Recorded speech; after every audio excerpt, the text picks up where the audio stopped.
Sesudah itu Ayub mengutuk hari kelahirannya. Mengapa aku tidak mati waktu lahir, atau binasa waktu keluar dari kandungan? Yang kutakutkan itulah yang menimpa aku. Yang kucemaskan itulah yang mendatangi aku.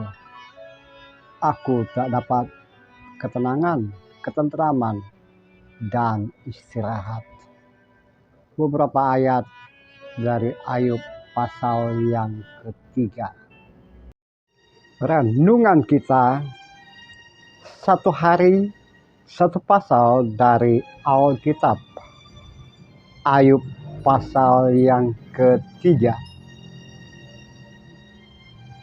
Dalam pasal 2 ayat yang terakhir dari kitab Ayub, saudara dan saya bertemu dengan peristiwa ini. Teman-teman Ayub datang dan mau melihat keadaan Ayub.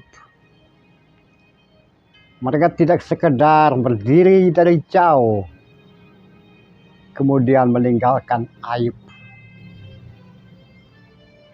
Tapi mereka maju dan maju mendekati Ayub. Mereka menangis bersama dengan suara nyaring. Tanda empati, simpati, dan keberpihakan terhadap yang menderita. Setelah tanpa bicara dan tanpa suara selama 7 hari, Ayub pun berkata, dan kata-kata yang keluar dari Ayub bukan sesuatu yang menyenangkan untuk didengar.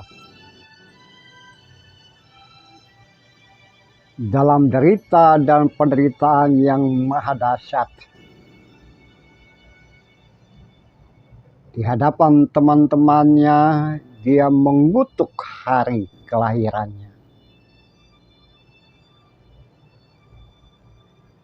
Dia menyesali mengapa harus dilahirkan dan mengalami penderitaan. Ternyata dalam bagian mengutuk hari kelahiran ini, di dalam dirinya, dalam hidup Ayub selama ini, di balik kebesaran nama dan kekayaan yang ada pada dirinya, di balik harta benda dan segala sesuatu yang ia miliki, ternyata Ayub menyimpan ketakutan dan kecemasan. Kalau dilihat dari pandang mata orang seperti Ayub dan berlimpah harta kekayaan, budak, dan segala sesuatu itu, mungkin kita berpikir bahwa orang tersebut tanpa rasa apa-apa, tanpa ketakutan, kecemasan, dan kekhawatiran.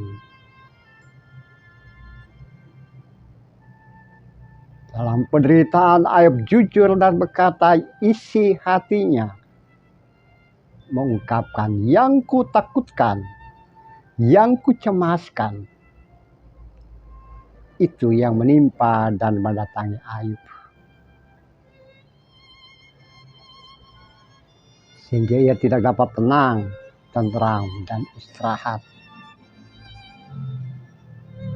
Ia gelisah. Saudara-saudaraku yang Tuhan kasihi, saudara-saudara dalam kemanusiaan, jelas pengalaman hidup dan kehidupan Ayub menceritakan ulang apa yang terjadi di dalam dirinya. Dalam konteks itu, kalau kita bawa dalam konteks kekinian kita, dalam era kekinian kita, berapa banyak orang yang punya segala sesuatu, memiliki segala sesuatu, mampu berbuat banyak, hidup dengan menikmati segala sesuatu yang ada padanya.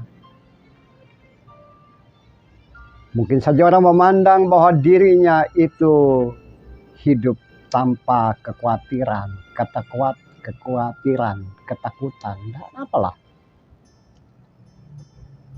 Tapi kalau kita periksa lebih dalam lagi, maka pengalaman Ayub seperti ini juga terjadi dalam diri mereka, dalam orang kekinian, orang-orang pada masa kini. Saya sering berkata, yang saya takutkan adalah ketika aku takut, ketika saya cemas, ketika saya khawatir. Banyak orang berusaha supaya tidak mengalami ketakutan, kecemasan, dan kekhawatiran, dengan jaminan bahwa Tuhan menjaga, Tuhan melindungi, dan Tuhan menyediakan. Tapi ketika segala sesuatu atau hal-hal yang menimpa diri seseorang, maka yang paling utama yang seringkali terjadi adalah kecemasan, kekhawatiran, dan merasa tidak mampu. Akhirnya yang muncul adalah ketidaktenangan, ketidaktentraman, dan tidak bisa istirahat. Persis seperti Ayub alami pada masa lalu. Saudara-saudara dalam Tuhan, saudara-saudara yang mengasihi Tuhan, dan saudara-saudara umat pilihan Tuhan. Hidup dan kehidupan boleh berjalan terus, dan durasi ini kita jalani sesuai apa maunya Tuhan dalam kehidupan kita. Naik turunnya irama hidup dan kehidupan kita hanya kita, orang-orang sekitar kita, dan Tuhan yang tahu. Pastinya dalam ketakutan, kecemasan, ketidakmampuan, ketidaktenangan, ketidaktentraman, dan kegelisahan, kita harus cepat berubah dan berseru kepada Tuhan. Penderitaan, derita, dan apa yang kita alami sekarang ini mungkin saja tidak seperti pengalaman Ayub. Tapi sedikit yang menimpa dan tertimpa pada kita, seringkali kita jatuh melebihi apa yang terjadi dalam diri Ayub. Oleh sebab itu, saudaraku yang kekasih, berusaha sekuat mungkin bergantung berseru pada Tuhan, sehingga yang terjadi, yang kita takutkan, tidak menimpa hidup dan kehidupan. Bahkan kita tidak pernah menyesali kelahiran atau hari-hari waktu kita dilahirkan. Tuhan selalu menjaga dan menolong dan menyertai kita. Terpujilah Tuhan, terpujilah Kristus. Amin.